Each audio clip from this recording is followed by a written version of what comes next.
me do this stuff first. So as you may know, our rocket team, SCR, Space City Rocketry, competes each year in the Spaceport America Cup. I'm going to go over what that is in a bit, but first here's a little more about it.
Sponsored by GoPro.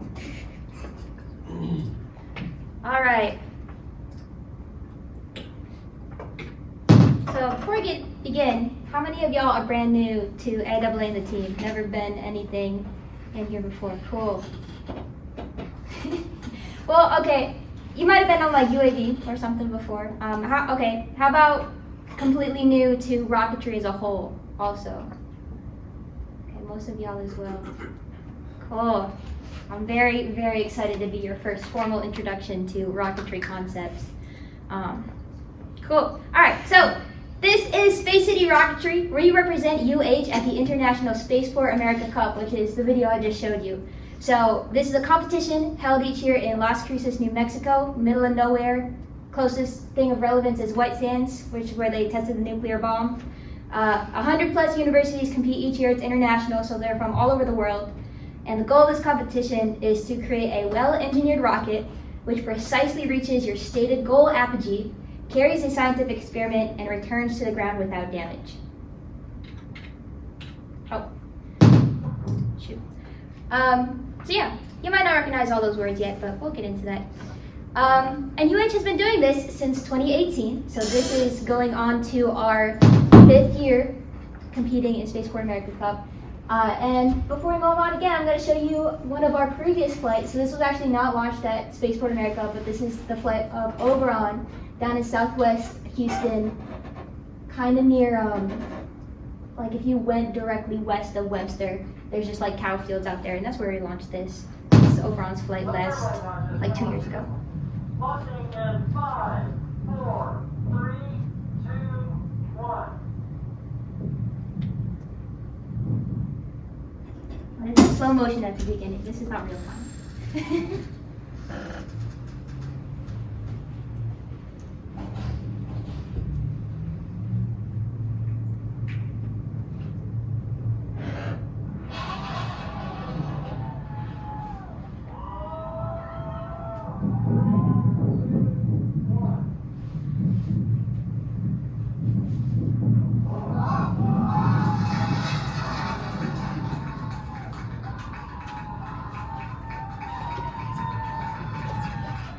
So I was pretty excited when we get to launch.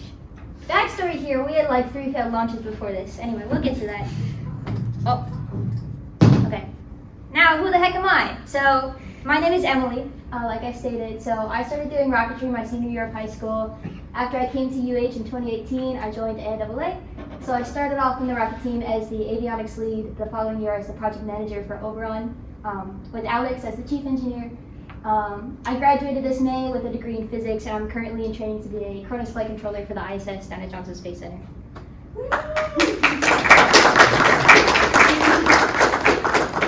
Don't applaud for me. I'm just here. Okay, what do we need to do? What do we need to do to compete in Spaceport America? So we need to build a rocket. And we need to build a rocket which, A, reaches the height range of the category we're competing in. So this competition has a few different categories. One of them is reaching about 10,000 feet. Another of them is reaching about 30,000 feet. That's the one we do, 30,000 feet, or 30K. And how the competition works is that it says it's a 30K competition, but you're not aiming exactly for 30K, which is kind of misleading. So I forget what the exact range is, but they give you a range from like 25,000 feet to 35,000 feet. Your rocket has to be somewhere in there when it reaches the top. Sorry? 21,000 feet. Cool. And you're not aiming for 30,000, like I said. You're picking an apogee in there.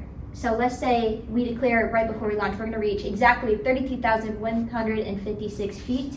We're graded on how close we get to what we tell them that apogee is in that range. Everyone clear about how that works? It's not how high you go, it's not how fast you go, it's how precisely you reach your stated apogee. Okay. Any damage to the rocket in flight or in recovery counts as points off. So your rocket has to survive in one piece. And the rocket must carry a scientific payload, or AKA experiment. Additionally, for this competition, we must pass an in-depth physical review of the rocket when we're there at Spaceport. And we must produce a technical report which details all aspects of the rocket design, usually over 100 pages. We are graded on all those things. Okay, moving on, some vocab. SCR, Space City Rocketry. We should know that by now. COTS. This might be new. COTS. That stands for commercial off the shelf. So when you hear me refer to that, that refers to a piece of rocket equipment we have bought from a vendor. There is a small, I guess, like hobbyist industry around rocketry. So there's a bunch of websites you can go on, buy things like what you see here. And those are commercial off the shelf because we did not make them at home. We bought them from someone. On the other hand, SRAD is student research and design.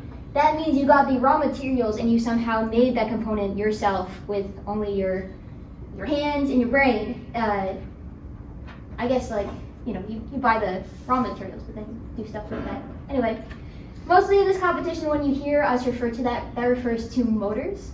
So at Spaceport, there's a COTS category and an SRAD category. That is just saying whether you have a COTS motor or an SRAD motor. So there's many teams who make their own motors, and that's a huge, long, involved process, and they have a separate category for them. We have always competed in the COTS category. We buy our motors for someone and stick it in the rocket. 10K, like I said, means 10,000 feet. 30K means 30,000 feet. That's the bracket which we compete at. Okay, so what have we done at Spaceport? So, like I said, we started in 2018. Our first rocket was Prometheus. It took us 3 years to build Prometheus, And unfortunately, things did not go well at competition, but it was a great learning experience for us. It was our first rocket ever, so cut them a break, I guess. So it had a perfect flight. It had a failure in recovery though, which if you don't really know what recovery is yet, don't worry, we'll get there. Basically, long story short, the parachute failed, it smacked into the ground, and like tore in half. After that, we built Oberon. Oh, and by the way, Prometheus was a 10K COTS category, so the lower altitude bracket. After that, we built a new 10K rocket called Oberon. We used Oberon for 3 years. Oberon had, 3 successful flights in its lifetime. So we got to reuse that rocket several times to do several more launches. It competed in Spaceport 2019, and we did really well in that category, or in the competition. We actually scored #1 in Texas that year. So we beat NM, we beat UT, we beat Rice. Screw Rice. No, we love Rice. They're actually really great, and like anytime we run into them, you know, it's a great meetup. Like we're both rocket people. But screw Rice in the competition.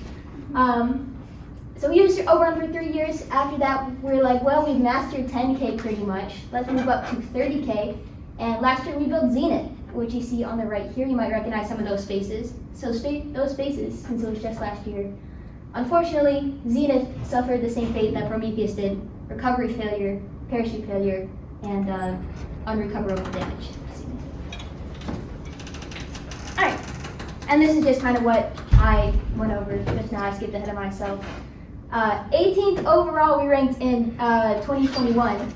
So remember I said there's 100 plus teams that compete. We got 18th. Little old UH, we got 18th. #1 in the state of Texas. So we've had some really great successes in this program. And just to get y'all caught up to speed on how this all is organized, what organization you're in. So you're in, I have a pen on this, so I'm gonna use my pen. This is so exciting. So you're in this, Space City Rocketry. Your project manager this year is Josephine Arguello, and your chief engineer is Ravi. And so Space City Rocketry is actually under a bigger organization, which you may have figured this out at this point. The American Institute of Aeronautics and Astronautics here at UH, that is a professional development aerospace organization for students geared to not just help them get hands-on experience, but career experience. How do you get a job in aerospace once you graduate? That's what AAA as a whole does, and then it has these subcategories that help you develop those special skills. Also in AAA UH, you have the hobby rocketry team, this guy. So if you want to build your own rocket and not necessarily work on a giant expensive rocket like Space City Rocketry is, and just have more of a personal project, learn how you can build all aspects of the rocket, hobby rocket team is the team for you. We also host a UAV team. So they compete in AAA Nationals Design Build Fly competition. They build a little UAV or plane that completes an objective each year. And then lastly, we have the Amateur Radio Club, which focuses on ham radio and interesting things you can do with that. You might be thinking, well, that's kind of weird. Why is a radio club under the aerospace organization? Well, we actually use ham radio like a ton, and it's actually used quite a ton in aerospace as well.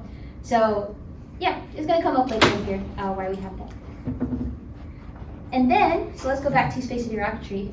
We have several sub-teams which focus on different parts of the big rocket we all build together. So we have analysis. Analysis's job is to basically do all sorts of computer simulations of your rocket, help with that predicting your apogee part, help with things like predicting the drag on the rocket. Anything technical, mathematical, computational, that's what analysis is doing. Avionics, they're doing the onboard computers of the rocket. Payload is focusing on the scientific objectives of the rocket, designing the experiment that's going to fly. Propulsion does the rocket motor. Recovery does the parachutes, everything that brings the rocket safely to the ground without damage. And structures does basically everything else to actually build the rocket and design the exterior as well in conjunction with analysis. All right, any questions so far about anything I've covered?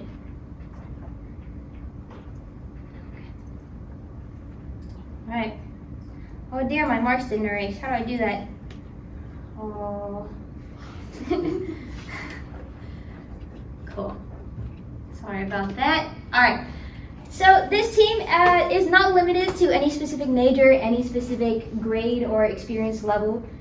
We take in people who've had years of rocketry experience and people who have zero. And we want that because we want to help develop your skills and get you to where at the end when you graduate, you can go into the world and be like, yeah, I know rocketry. I'm a rocketry expert.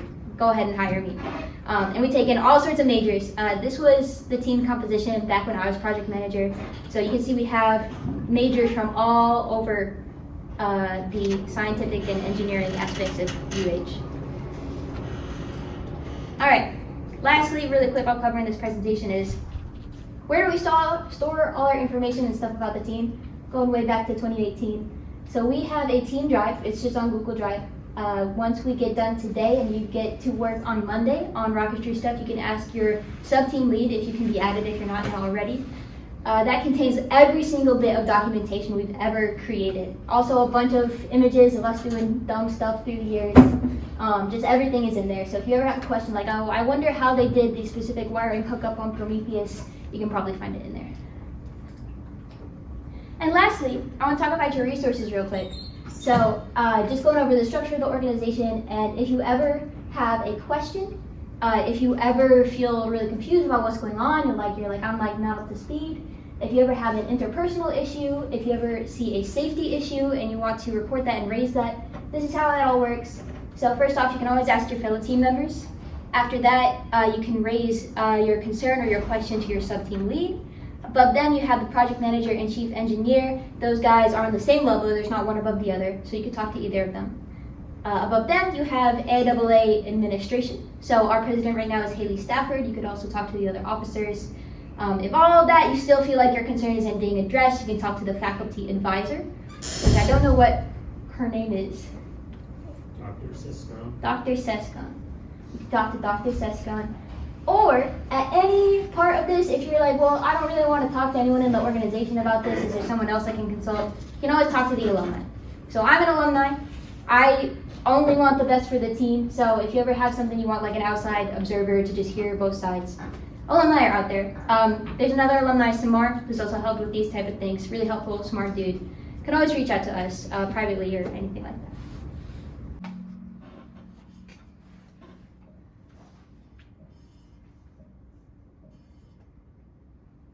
How many competition rockets has AAA UH built?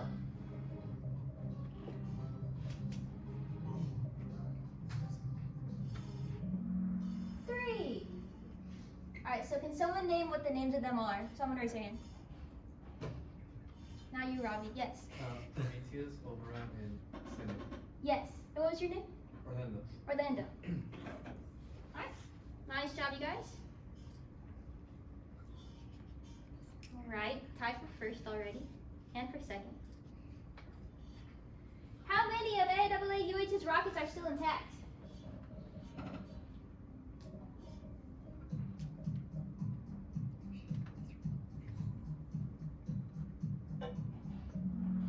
One. Which one is that? Someone else raise their hand.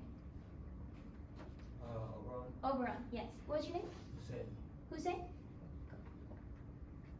Very good, very good. Most of us got that. All right, which sub-team is not currently a part of Space City Rocketry?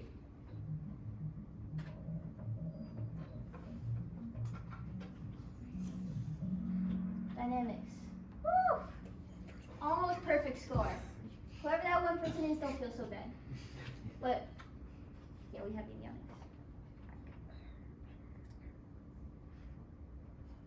Okay. What is the average high temperature in Las Cruces, New Mexico in June, source NOAA? Good luck.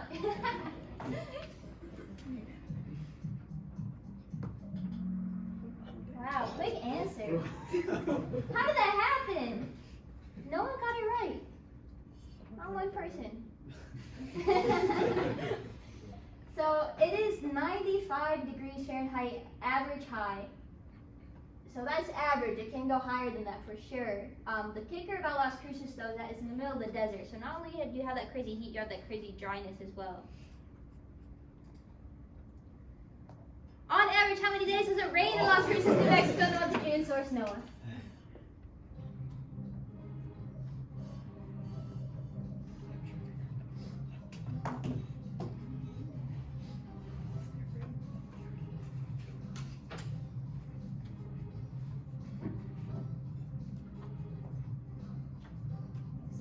gave up.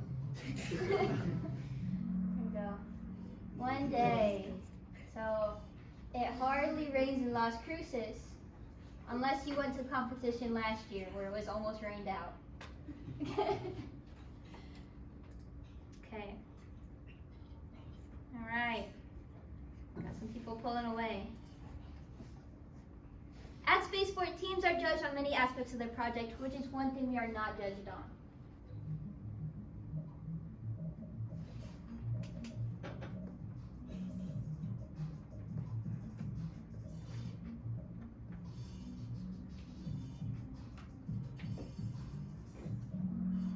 The top speed of the rocket, good. All right, good job, y'all. Most of y'all got that. So it does not matter how fast the rocket goes. All that matters is averaging. Keep that in your brain. What was the name of the first rocket to reach space?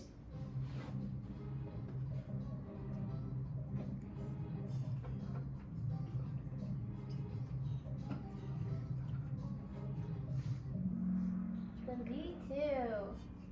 Not Sputnik. So, so Sputnik was the first satellite. That's where y'all are probably getting that from. That was the first object put in space by people. The V2 was the first rocket to get there, which I had a whole presentation about like rocketry history, which I cut for time.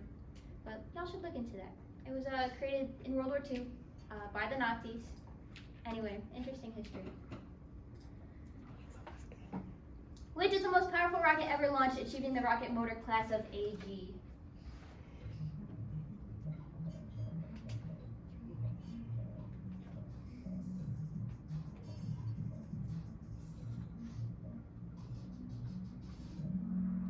The Saturn V, good. Most of us got that. We got two more questions. In 1926, Robert H. Goddard was the first person to design what kind of rocket? This is probably the hardest question. I don't expect most of y'all to get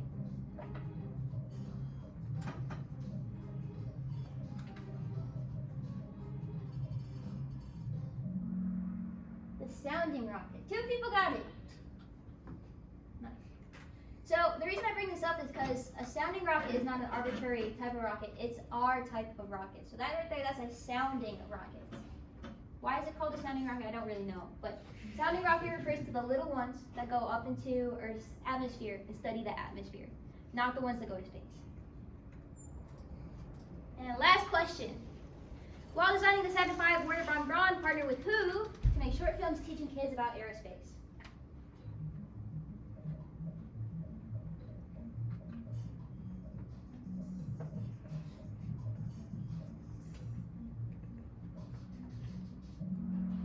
Disney. Have any of you guys seen those videos? I see a few nods in here. They're like really crazy. I wish we had time to pull one up, but so Werner von Braun is like a very important person in the history of rocketry. Like it says on the slide, he was basically the chief architect of the most powerful rocket ever built. He was also one of the Germans who designed the V2 back when he was living in Nazi Germany and part of the Nazi Party. After the end of World War II, when the Allies came in, they saw what work these German aerospace engineers had done, and they're like, wow, we want these people to come work for us. So Werner von Braun got stolen off to America and started working for the military, started working for NASA. He was critical to the US getting to the moon. But at the same time, remember, Russia was also part of the Allies. They stole a bunch of those engineers as well, leading to the Russian side of the space race. Okay.